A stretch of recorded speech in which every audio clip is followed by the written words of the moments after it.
Hello అండి, అందరికీ నమస్కారము.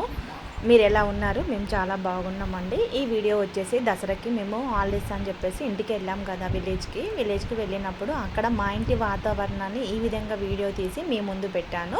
ఎలా అనిపించింది అనేది కూడా మీరు తప్పకుండా కామెంట్ చేయండి ఈ వీడియో చూశాక. ముందైతే ఇక్కడ చక్రం పూలు ఉన్నాయి, అవి అందరికీ తెలిసినాయి కదా. మనము పూజ గిట్లా వాడుతూ ఉంటాం అన్నమాట, పూజకి అలంకరిస్తాము దేవుని దగ్గర. ఇవి వచ్చేసి గడ్డి పూలు అంటాము మేమైతే. మీరేమంటారో కూడా తప్పకుండా కామెంట్ చేయండి. ఇవి ఎంత బాగున్నాయండి, చాలా బాగున్నాయి కదా. ఇవి మంచి కలర్లో ఉన్నాయి, చూడగానే చాలా బాగా అనిపించాయి అన్నమాట. చాలా రోజుల తర్వాత చూస్తున్నాను. మేమైతే చిన్నప్పుడు చూసేది ఇవి ఎక్కువగా ఎక్కడ పడితే అక్కడ మొలిసేవన్నమాట, బురదలలో కానీ అట్లా.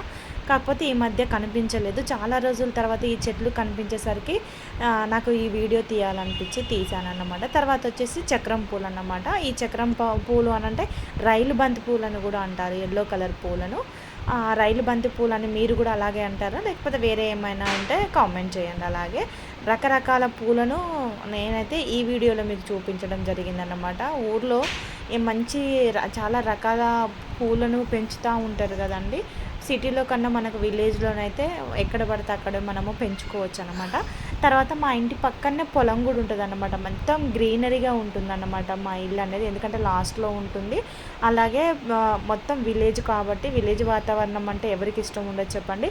అలాగే ఇవేం పూలో కూడా మీరు తప్పకుండా చెప్పండి, ఎందుకంటే నాకు ఈ పూలు ఏంటో తెలియదు, కానీ చూడగానే నాకు హౌస్ దగ్గర కనిపించాయి అన్నమాట, వాటర్ హౌస్ దగ్గర చాలా బాగా అనిపించాయి అన్నమాట ఈ పూలు. అందుకోసం అని చెప్పేసి నేను ఈ వీడియో తీశాను, మీకు తెలిస్తే కామెంట్ చేయండి. ఇవి వచ్చేసి గోరెంట పూలు అన్నమాట. గోరెంట పూలల్లో కూడా చాలా రకాలుగా ఉన్నాయన్నమాట, పింకిష్ కానీ రెడ్డిష్ కానీ రకరకాల ఫ్లవర్స్ పెట్టిందన్నమాట మా అమ్మ. ఎందుకంటే బతుకమ్మ పండుగ వస్తుంది కదా, బతుకమ్మ కోసం అని చెప్పేసి ఈ పూల చెట్లు అన్నిటిని కూడా ఎప్పటికీ పెంచుతూ ఉంటుందన్నమాట. అందుకే ఈ పూలు కూడా అలాగే ఉన్నాయి. ఇంకా బతుకమ్మ రోజు అయితే అన్నీ తెంపి బతుకమ్మను పేర్చాము మేము. తర్వాత సూరకాయ చెట్లు, బెండకాయ చెట్లు కూడా పెట్టిందన్నమాట.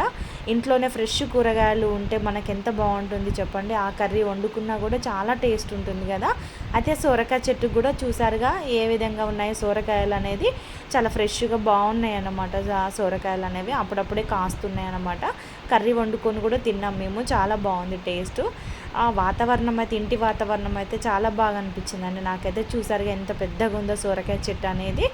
అలాగే బెండకాయ చెట్లు కూడా ఇంటి వెనక వైపు కూడా బెండకాయ చెట్లు పెట్టిందనమాట. మీకు ఆ బెండకాయలు కూడా చూపిస్తాను, ఎందుకంటే చాలా వెరైటీగా ఉంటాయి అన్నమాట. మన బెండకాయలు వేరు, అలాగే హైబ్రిడ్ బెండకాయలు వేరే అంటారు కదా, అలా మన బెండకాయలు, ముళ్ళ బెండకాయలు కూడా వేసిందన్నమాట. కర్రీ చాలా టేస్ట్ ఉంటుంది, మీకు చూపిస్తాను. అలాగే ఈ చెట్లు కూడా చూడండి, మా ఇంటి దగ్గరలో ఇవన్నీ కూడా పెంచామన్నమాట. మీకు ఎలా అనిపించింది ఈ వీడియో అనేది కూడా కామెంట్ చేయండి. అలాగే ప్లీజ్ అండి మన ఛానల్ని సబ్స్క్రైబ్ చేయండి. వీడియో నచ్చినట్లయితే ఒక లైక్ చేయండి. ఇవి ముళ్ళ బెండకాయలు, కర్రీ చాలా బాగుంటుంది, మీరు తప్పకుండా ట్రై చేయండి ఒకసారి. Please subscribe.